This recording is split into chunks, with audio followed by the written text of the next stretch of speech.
Record. So, welcome everyone. Thank you for being here and on time. We're all here with Aisha. So happy to have her here with us. And today, as you know, is all about the conversation around self care and self love. This whole month, we'll be focusing on that as a community, thinking about self care, self love. And February is also, the month of love, Valentine. But it was all about also how we could give more love to ourselves, not just love to others, but also how can we learn to take care of ourselves, fill our own cups. And Aisha is the perfect person to talk to us about this. And so, thank you for being with us. And if you could please, tell us a little bit more about yourself. I will not introduce you. I'll let you do that yourself. Sure, sure. Thank you for having me today. I'm just so happy to have met you, connect with you, and being able to share with your community and really be of service. And so, my name is Aisha, and I help women who are burned out. So, successful women who are burned out get serious about self care because many of them experience overwhelm. So, I help them reduce the fact that they're overwhelmed, but they're afraid to really take a step back and work on self care because they're afraid that's going to be a setback to their success. So, really helping women sustain that success and then revive relationships. Because a lot of times when we're overwhelmed, we do not, we start to like stay home a little bit more, need to sleep more, and things like that. People are like, hey, girl, you want to go to happy hour? And you're like, no, I'm tired, that kind of thing. And next thing you know, people stop inviting you to things because you're always declining them, right? So that's really um, what I do. And that really comes from a passion that I've always had in terms of service. So my background is in public health. And how I got there is because my father always told me, like, make a difference, make a difference.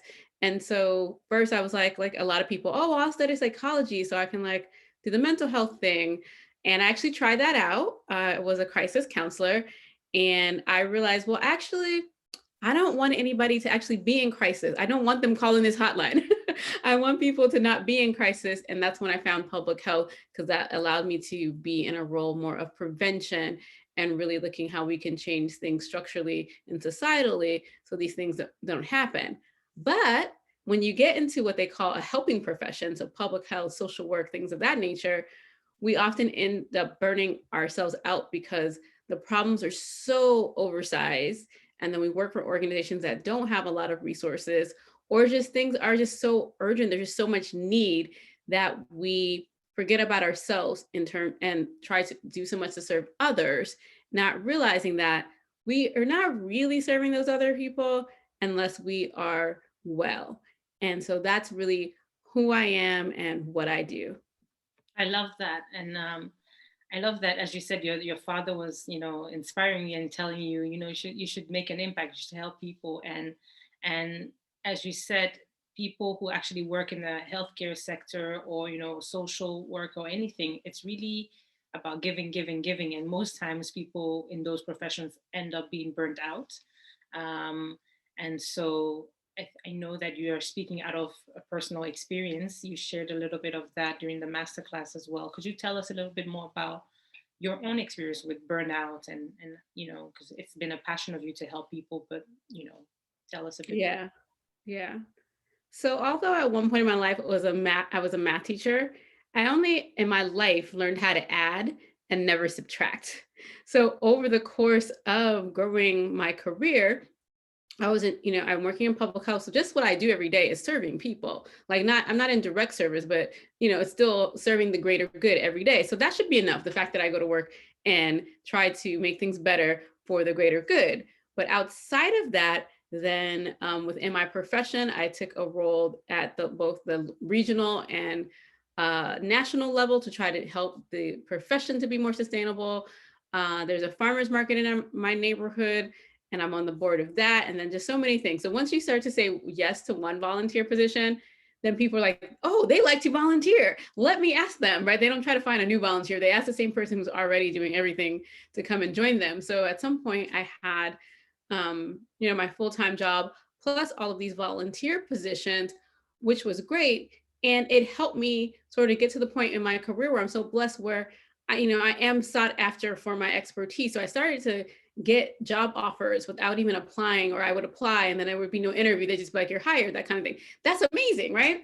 But then it made it a little harder for me to discern if these opportunities were right, because as far as I was concerned, well, if they were presented to me and they said you could just have it, why would you say no? Why would you say no and then like have to go on interviews and do all these kind of things? You're going to say yes to a job that doesn't have any barriers. But I think no matter what the opportunities are that are presented before us, we have to know what our goals and our vision is to make sure that we can evaluate these opportunities properly. And I didn't have that. I didn't have that at all. It was just like, I want to work in public health. And for a lot of us, we go like, so after 3 years in the field, I should be at this level. After 5 years in the field, I should be this level. And at 10 years in the field, I should be this level. So that's where I was 10 years in the field, like I should be at a certain level. And someone gave me a director position. I was thinking manager was next. So I skipped over manager to director. Well, in that skip, I didn't, if you become a manager, then you might learn how to manage. It might be certain skills before you get to directing. And I didn't learn any of that. So when the director position was way too much for me, but I would never actually say that. I can say that now in hindsight. And after the first week on the job, I was like crying at my desk, trying to read books on time management, trying to read books on this and that. But really, and also as like a Black woman, someone gives you a position, I felt like I could not fail in it as well, because then it's like, okay, so, a lot of, like right now, everyone's talking about diversity, equity, and inclusion, all of this kind of stuff. So they give a Black woman a job and she fails at it. So what is that going to do for the next Black woman? Exactly. I didn't feel like I had to make it work. And so on the surface, like I was making it work, but underneath in the water, my legs are going like this. I'm not sleeping. I stopped eating. Like I couldn't eat. I was having all the stomach aches and things of that nature. And so that's, really over about a 6-month period of time, I really think my body was starting to shut down. It was trying to give me the signals. And I did heed the signals in one way, because I would start taking time off work, because that is what I needed to do, just to take a break. But what I realized is that I was taking breaks, but I needed a transformation.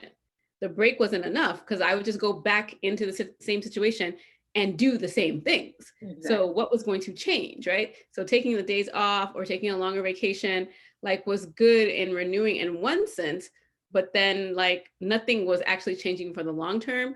And so eventually I ended up on short-term disability because I had gotten so sick from the burnout. Like I was saying, I couldn't eat, I couldn't sleep. I felt like I was going to pass out all the time. And I just wasn't starting to not be able to function. And so, yeah, I ended up completely burned out from this job that was, to me, a gift, right? Yeah. And then became like a complete, like poison almost. Yeah. Yeah, I think as you were telling your story, it resonates with me so much, because as you said, you get the opportunity and you're so happy and you want to make it work. And as a Black woman, you're thinking, oh, I need to be really, really good, because I cannot afford to fail, because we're kind of, in a way, judged for like everything we do. It's like a reflection on every other Black person out there, every Black woman out there. So there's this pressure of always wanting to do extremely well, and we cannot fail. And so I think self-care is a big issue, specifically in our community, because we're not taught this at an early age. Like our moms, we see our mothers always taking care of everyone, our grandmothers taking care of everyone. So it's almost as if it's normal for us to be taking care of everyone besides ourselves, and also not to complain. Like that's just not done. Like you cannot complain, because it's almost as if, there's this guilt when you want to complain. And also maybe others make you feel like, how dare you complain, because they compare their struggles with yours. So maybe you could tell us a little bit more. Have you also seen that in our community? What are the things that you see that make it so hard for us Black women to take care of ourselves? Yeah, absolutely. I think you hit on one of them, was the comparison, right? So for me and a lot of women I work with, maybe the first to have that good job, have that salary job with a 6-figure salary and things of that nature. So like, what is there to complain about? like you said, moms and grandmas like raised us with nothing and had 2, 3 jobs. So how dare we be tired from sitting in front of a computer? We're not standing on our feet all day, right? So it has to do with that. So the first thing is like asking yourself, where do my the things that what was I taught about self-care, right? Or not taught, right? So sometimes the answer is I wasn't taught anything. So what were the overt messages told to you? Well, then what did you just catch from the world by observation, right? So what did you catch from your family? What did you catch from like in the community? How did people treat themselves? Your profession, what is your profession think about self-care and stress? Does it just come with the territory and everyone just deals with it, right? So I think that's one of the things we have to do. Is the way I phrase it is like, what were we taught and what is it that we just caught?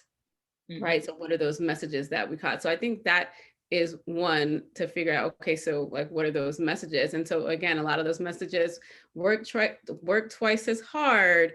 You shouldn't be complaining because all you do is sit in front of a computer. And let me tell you, all my moms right now in this pandemic, your kids are like, all you do is sit in front of a computer, right? They're like, what is this working thing that you're doing? You're just on your phone, right? They don't get it, right? And so the same thing can be said for like, folks from other generations. They're like, well, all you do is sitting on a computer.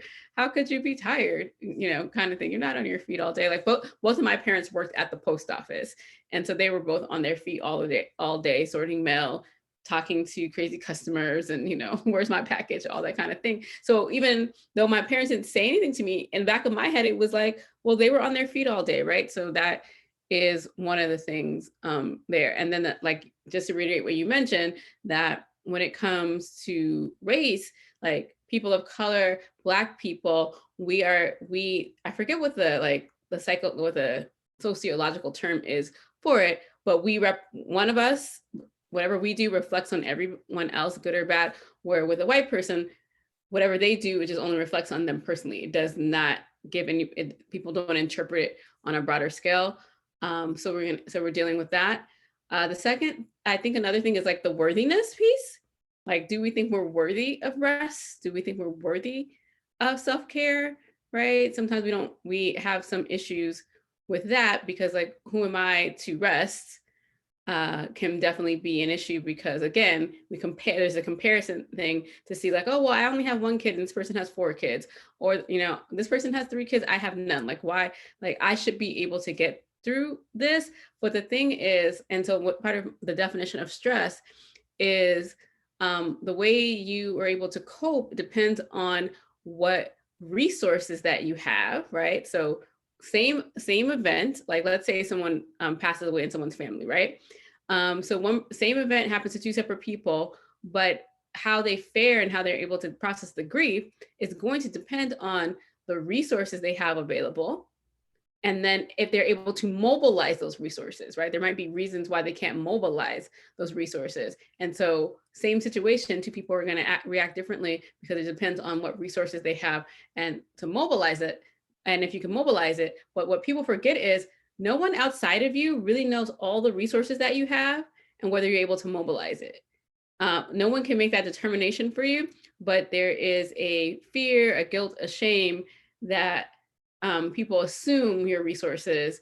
And so they assume that you should be able to just push through things, get over things easily, that kind of thing when things happen. But then I think there's a recognition of the other issue is that it's this waiting until this vacation, waiting until I reach this milestone to get to do the self-care. And in my experience, I was waiting for this particular 2 weeks in my position at the time because there were certain like things that happen every year on the schedule. And even though they happen every year on the schedule, everyone acts like it's a surprise emergency. So there's that factor. So then I'm waiting for this 2-week break. And then at that time, Obama here in the US was still the president. And he had an executive order that he wanted to release. And he wanted my team to do the video for them. And the person on my team, I'm the director, so I don't do the videos, but the person on my team who was gonna do the video was on a boat, like diving or something. So I couldn't even like access her. So it was like, well, you're the video producer now. And so I was already just burned out from, our usual cycle. Like we have periods of time when it's busy, but we look forward to this break. And my break was gone.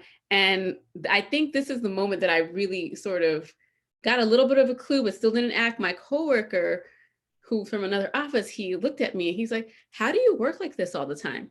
And I was like, "I don't work like this all the time." And as I was saying, I was like, "Oh my God, girl, you're lying to yourself." But again, I still didn't know what to do about that. I was like, okay, so, but I don't know how I don't work like this.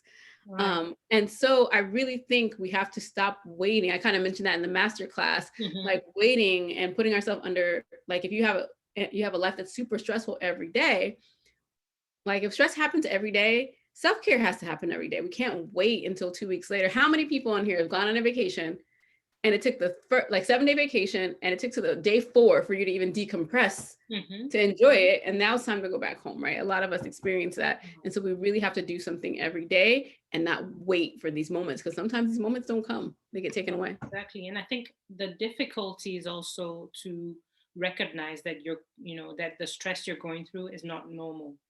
And so you explained in the masterclass what stress is, but I think, and I also did a post recently on Shetribe about how to know whether you're going through a burnout. And I think a lot of people don't even know they're burnt out until they're completely flat and like they have to go to the hospital. The doctor needs to prescribe them to stay home or Mhm. something, because they're thinking. And also, again, it's a lot to do with our culture, because for me, I come from an African, culture. So burnout, my mom, if I were to explain that to her, she wouldn't even understand. Like, what do you mean burnout? Like she wouldn't even know what I mean. So I think for a lot of people, we're like, what does that look like? Because we've only seen, it's like some people would even say, oh, that's for white people. What do you mean burnout? Mm. Like we don't get burnt out. Like you just work, or you're being lazy or something like that. So I think the difficulty is also in recognizing what is normal stress and what is not. And, when do you have to pull the plug and say, I need to start, doing something about this? And you talked about having to incorporate self-care into a daily practice. It becomes something that you do every day, like you eat every day. So you also do something to, something else besides eating is the same. um, so maybe you could touch on that a little bit. How do we recognize the signs of, burnout, and how do we know that the stress we're going through is not normal? Right, right. So I think it's about so there's some symptoms, and there are also some things around duration. So as I mentioned, it's I don't believe in stress-free living. I don't think that is a possibility because we can't control everything. So I like to work with people to control what they can control, right? So knowing that, then we have to recognize that what are the signs, and then the severity, right? So some of the atypical signs are things that are just called personal chaos, right? And we all have them. But the question is, how many of them do we have, and how many days is this happening? So just imagine you're trying to get out the door and then you can't find your keys, right? So you can't find your keys. And now you're looking at your purse everywhere for your keys. So that's a stressful moment that we're putting ourselves under. And then we get to the car and the gas light is on, because last night we said we were going to leave earlier to go get the gas because we didn't want to do it after a long work day, and then we forget. So now that's some time taken away. So we've already lost some time looking for our keys, and now we've lost some time at the gas station. So now we're just like speeding ahead during, to where we need to go, that kind of thing. And then we're like, okay, now, I lost time to make breakfast by looking for my keys. And so now I'm just picking up something on the go that is not so healthy. And then I got an email that said I forgot to pay one of my bills, right? And then I got home and realized I got home, I want to take a shower, and there was no washcloth.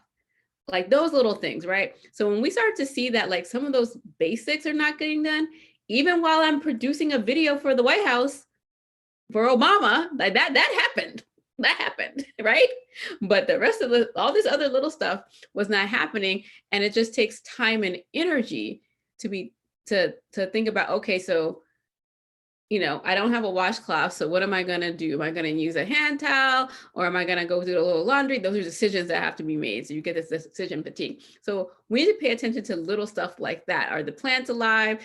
And so again, it happens to all of us, But if all those things that I mentioned keep happening every single day, we're wearing ourselves out before we even get started. So that those are some of the more uncommon signs that you could be leading to burnout, is when things just start to slip. Things start to just get a little bit messy. There's a lot of rushing, overwhelmed, that kind of thing. Those are some of the things that people don't realize that could help us like put a signal on. So if I can't find my keys too many days in a row, then I'm like, okay, you're starting to get disorganized. You're starting to let stuff go. So fix it, fix it, fix it. So that those are some of those things. I love that you mentioned that, because I think a lot of people don't see the link between doing the little things and how that leads to, you know, bigger things. Like if you're disorganized all the time, if you always miss breakfast, if there's always, you know, if you're always late, people probably don't see how that's linked to maybe leading to a burnout. So I really like that, because it goes back to having routines, basically.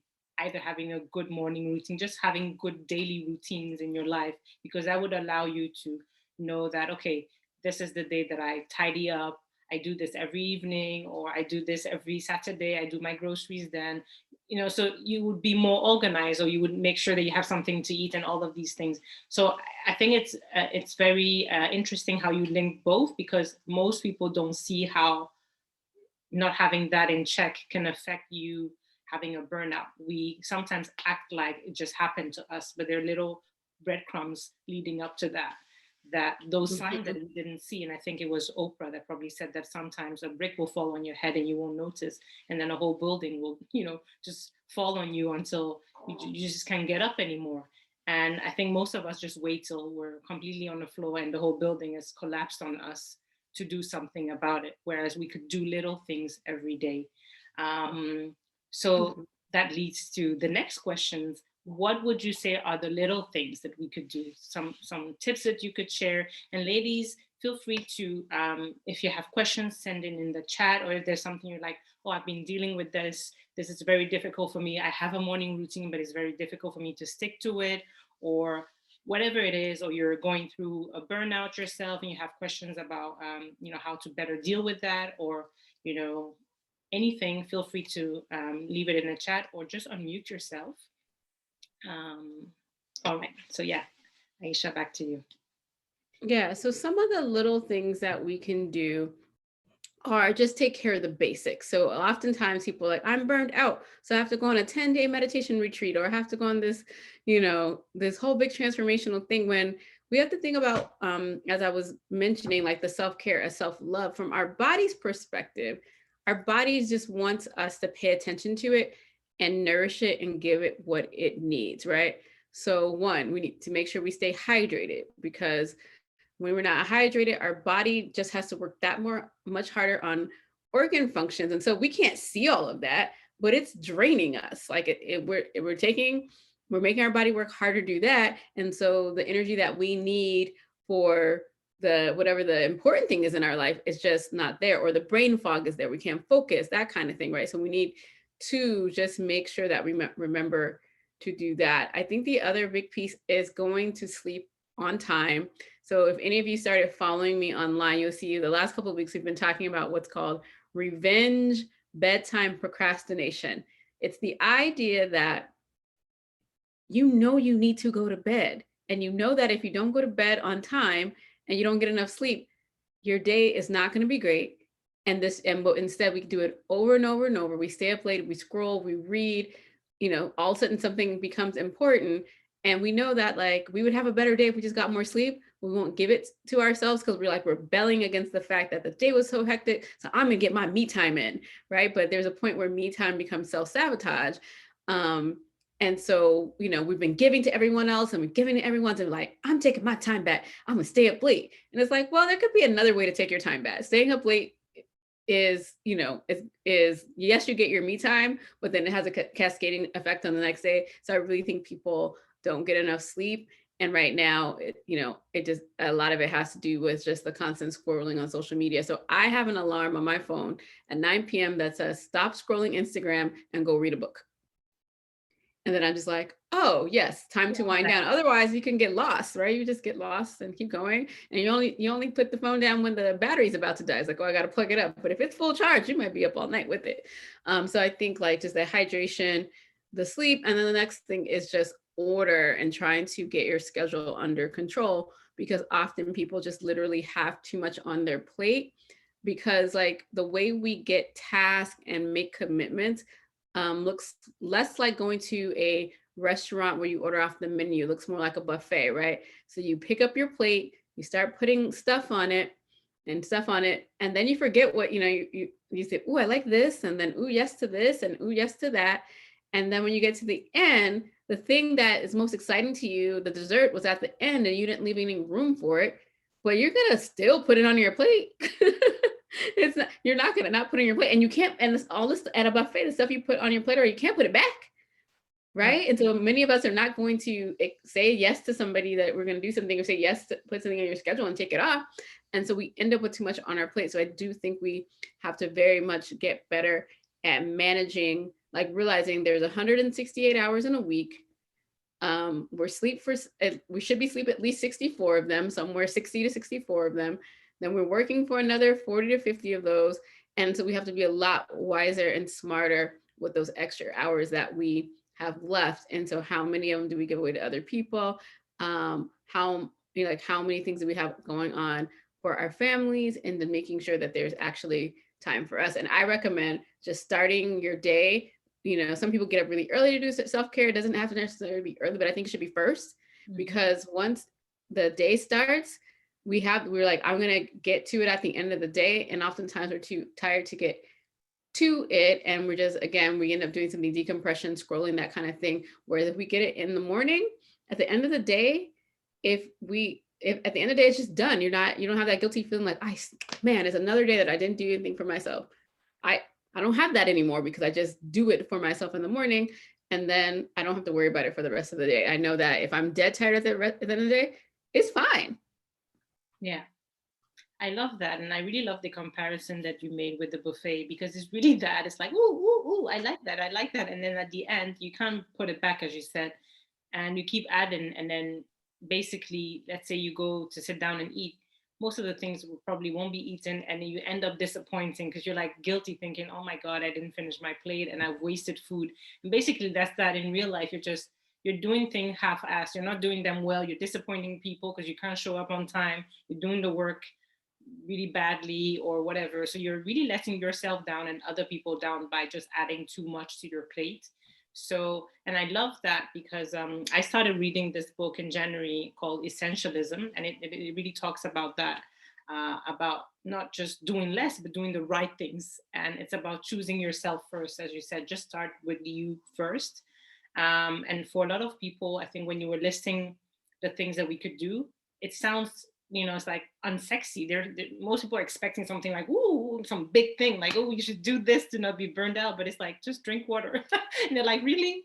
Drink water, sleep, little things add up. And it's those little things that will make it better. But as you said, it's like we're almost punishing ourselves, like, oh, you need to drink, but you're not drinking enough. And at the end of the day, you have a headache and your skin is breaking out and you have this and you have that, but you know what to do.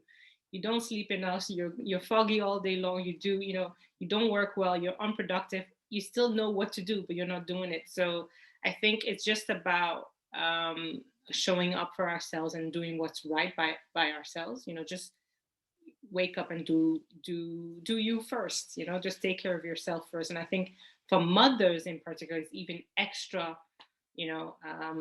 required, I would say. And for me, it's a big task to really tell myself to do something for myself first, and it's really difficult. And I used to beat myself about, like, oh, I don't have enough time for myself. But just choose one thing. Sometimes it's just a tiny thing, like, oh, I get to stretch in the morning, or I get to read a little bit in the morning just before I get down, or I take a warm shower with my favorite, shower gel or whatever. So I think we also make it hard because we feel like if I can't do a whole routine, then I'm doing nothing. But you could do tiny habits. You could just do one little thing, and it adds up. So yeah, thank you so much for that. Let me see if in the chat there was any questions, ladies. You're being shy. Feel free to share anything. Or if you're like, oh, yeah, this has happened to me as well. Or if you have anything that you're doing that has worked well for you, feel free to share it as well. Yeah, Um, tell me what, like, so today, tell me one thing you did for self-care so far. Because I know for a lot of you, it's, getting towards the end of the day. So, yeah, it's 9:35 here, at mm, least in this part of Europe. So let me see in the chat. What have you, your question was, what have you done today for self care? mhm. Hi, everybody. Hi. Mhm. My camera is a bit better, I think. A little bit cozier. Um, Okay, we can see you now. yes. Hi. Hi.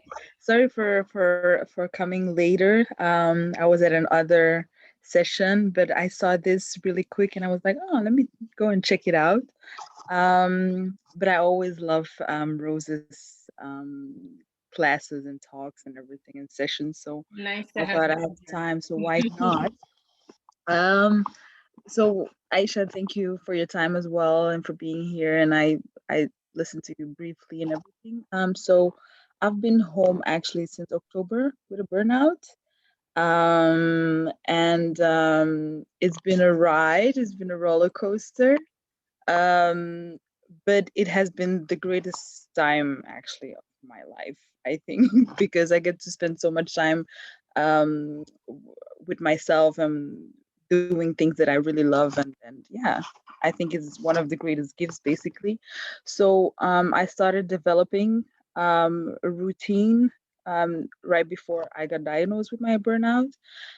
So every morning I try to wake up at 6. That's early. So I'm not recommending everybody, but 5, 6 in the morning. Now it has become 7, 8. I don't know why. I'm like, yeah, losing it a bit. I don't know. But so I wake up in the morning, and the first thing I do is have a cup of hot water, sit in my couch, really reflect. How did I sleep? Did I have a good night?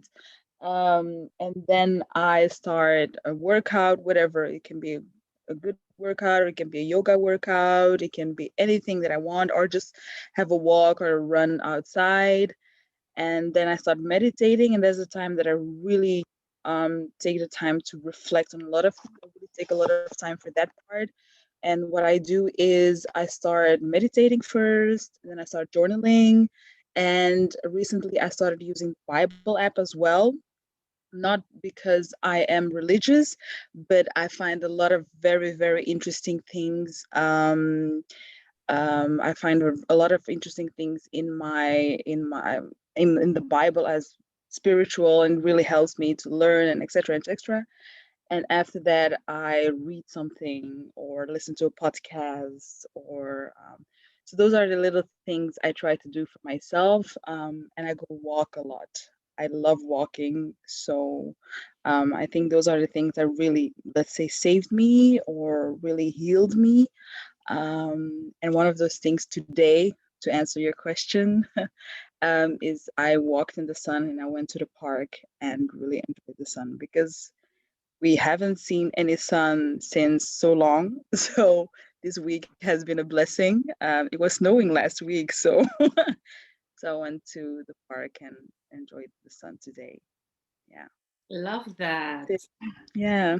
Yeah, that's so great. So what you're saying, the part you mentioned about the Bible, I'm kind of the same way too. You can find inspiration in so many things and so many stories. So I think sometimes just being open to where the inspiration comes from, because I think that is also part of my story. Is that so when you're so burned out, you can kind of get into this doom and gloom of like things are never gonna get better. You lose perspective. Because I was really like, okay, well, I'm at home now. I'm probably never going back to work. So I was like replanning my whole life. And then I just found some different inspirational texts that were like, no, there's nothing wrong with you. Like, just believe in yourself. It's all going to work out, all this kind of thing. Cause I was like, this ain't going to work out. But I just needed those inspirational texts to get me over the hump. And so I agree with you. So now I do it through music. I have a whole playlist where like, whatever Like I know exactly however I'm feeling and I want to feel the opposite or like what I want to feel. I know exactly what song to go play to either make me happy, make me joyous. Sometimes I feel blocked with my emotions and I need a good cry. So I know what song is going to make me cry so that like I get the release, because sometimes we need that release. So I think it's very important to, to stay inspired for sure and find something that will inspire you every day. Love that. I think Nadia also shared in the chat that she's been trying to work on a morning routine. She writes in her mom diary, like a question a day, mindfulness, and try to avoid social media before noon. But some days she has difficulties too. Yeah, before noon, that's really good. Like I tried before 9. I just try to do it, not the first hour. Yeah. So you're doing better. Girl, wow.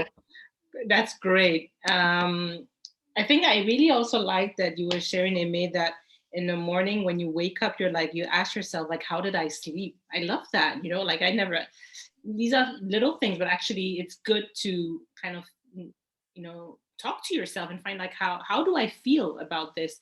How do I sleep? How I tend to journal also at the end of the day to kind of just write like, how do I feel today?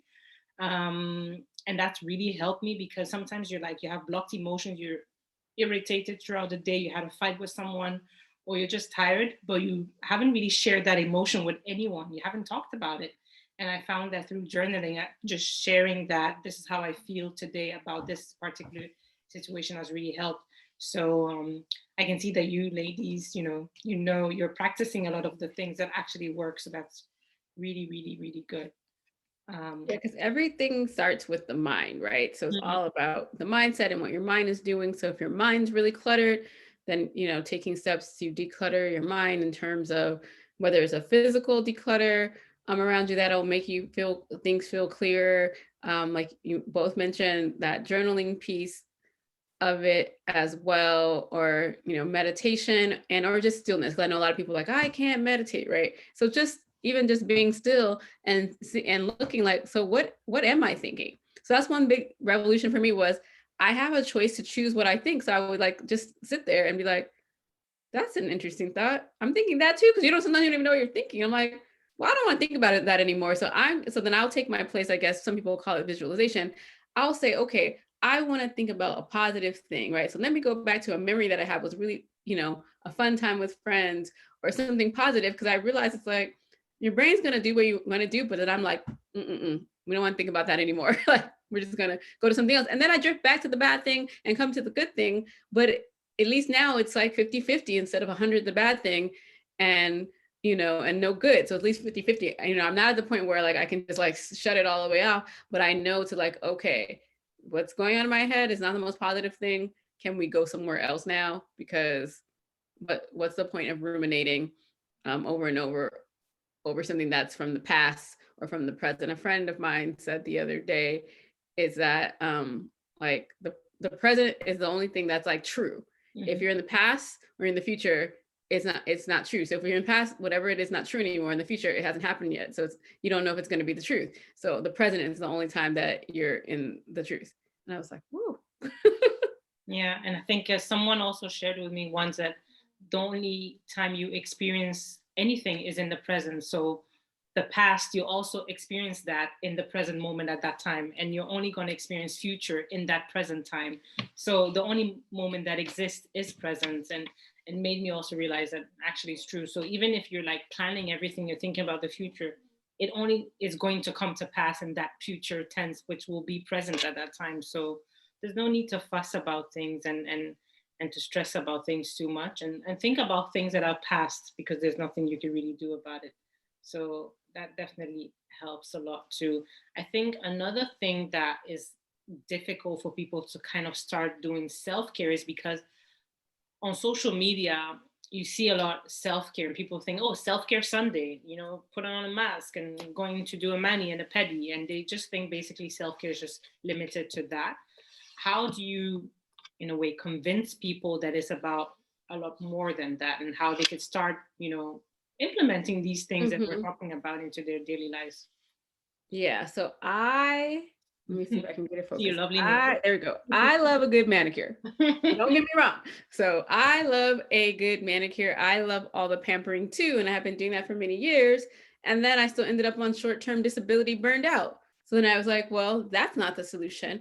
And so what I realized is that I help people understand that you have to like inventory what's going on in your life and actually pick a solution that would solve the problem. So instead I was getting the the relaxation piece of getting my nails done or getting the facials, but then again, or taking the day off from work, but then I wasn't doing to transform my life to bring the stress level back down. So the stress level was just staying here, all the time. It like the problems, the issues, I was never addressing them.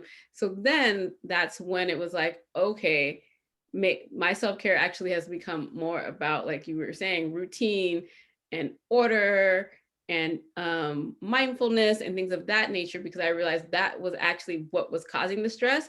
So you actually have to address the stress. A lot of times we don't address the stress. We just go around it, do pampering, do all of these things, which are, like I said, I do them, but I know the role in them. My manicure is to make my nails look cute. My manicure is not going to help me have that difficult conversation with my supervisor. My manicure is not going to help me start saying no to things. My manicure is not going to make sure that my keys are in the right place so I'm not stressed out in the morning. My manicure does none of that for me, right? So we have to know its proper role in our lives. Exactly, because I think a lot of people have, they're using different things such as sex, alcohol, shopping, manicure, holiday, everything else, but what is going to be the real solution? Like if you're tired of sleep, it's not the manicure that's going to help you. It's not a day at the spa. It's just you having your 8 hours of sleep all the time that is going to make you less tired. So I think as you said, we're going around it and we're not addressing the issue, which is the stress. And probably some of us don't recognize that it's stress because some people don't believe stress. They don't think that that's a real thing. And so, yeah, that's another issue. But another way that can maybe help us is within our community, I think, is to understand that stress kills, actually. I think for a lot of people don't realize this, not to make it very, doom and gloom again, but it's like we need to start taking self-care more seriously because stress is really killing us specifically in our community. And one of the master classes that we had, I think in December, was talking about mindfulness and the fact that Black women have a 3 years shorter life expectancy compared to their white counterparts because of stress. It's like we live whole 3 years less than white women just because we're stressed out. And because of all the things we mentioned in the beginning, we don't believe in it culturally, we compare ourselves and all these things. I think it's important for us to realize this is not like a fancy thing. This is not a trend.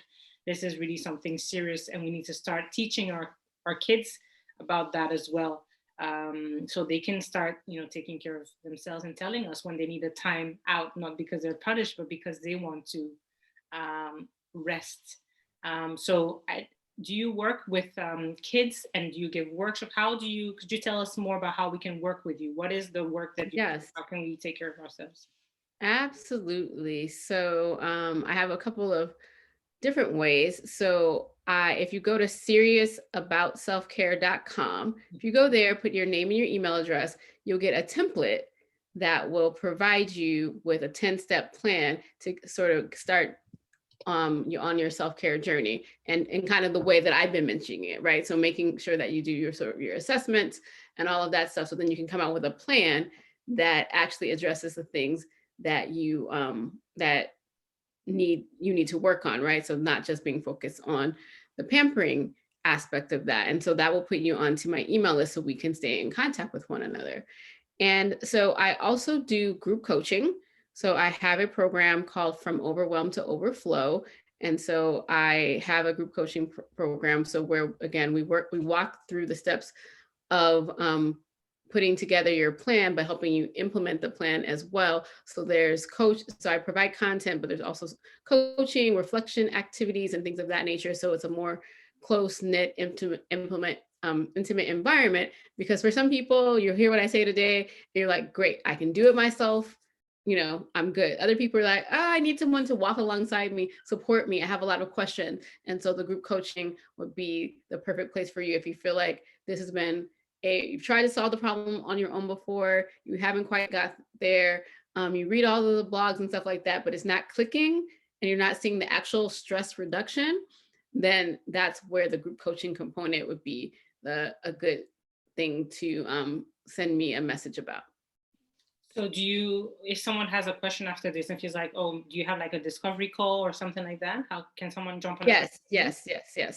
So you can go to my website, and then you can book a call with me, and then we can see whether you would make, we would make a good mutual partnership for me to walk alongside you as a coach to help you get to what you desire. So to be able to get, lower your stress, but at the same time, I know for a lot of women, they're afraid to do that because they're afraid it's going to be a setback. Like, okay, well, if I start saying no at work, or if I start working less, I'm not going to succeed.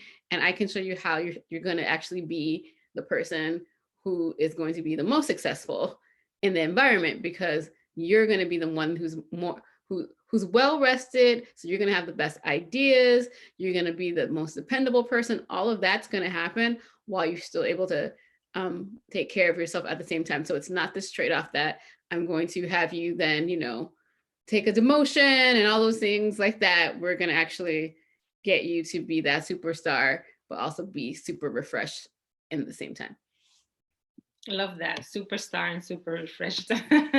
Yeah, definitely. So if you could leave it in the chat for those of you. So this is recorded so people have access to the chat as well, but I will be sharing this in the newsletter. So those of you definitely check out for the template, as you said, on the link that I shared. So seriousaboutselfcare.com with great resources there. Definitely check out the website and see if you could maybe book a call just to find out, because some of us may not even know that the stress that we're going through is not normal. But maybe by talking with Aisha, she'll ask the right questions for you to figure out, do you need to work with her further, or are you able to use some of the resources that she can share with you to start doing the work on your own.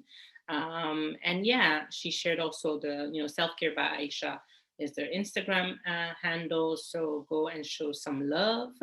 And yeah, so if you're here and this is your first time joining live or watching the replay, but you're not part of the Shetribe community, we are a sisterhood community online, bringing women of color together, mostly Black women. Our aim is to help women feel healthier, happier, more successful together. And so part of our services, we have yearly wellness retreats in Africa. We have a membership which has benefits such as these masterclasses hosted by amazing experts such as Aisha, who are helping us with their content. And so the masterclasses are shared monthly. You can have access to all of them, the replays as well, the live Q&As and everything in between. So feel free to check us out on our website here. I will share. So shetribeconnect.com.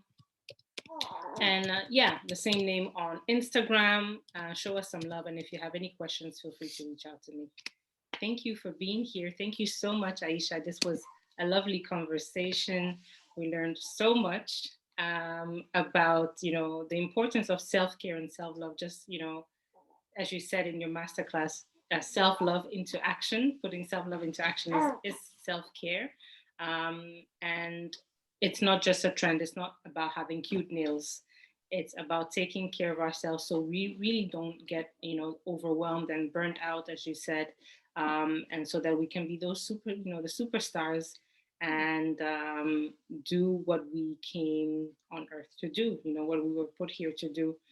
So thank you so much for sharing your content with us. Ladies, thank you so much for joining the call. And yeah, feel free to reach out to Aisha, check her out on Instagram as well. And I hope to see you soon. Bye, everyone. Bye.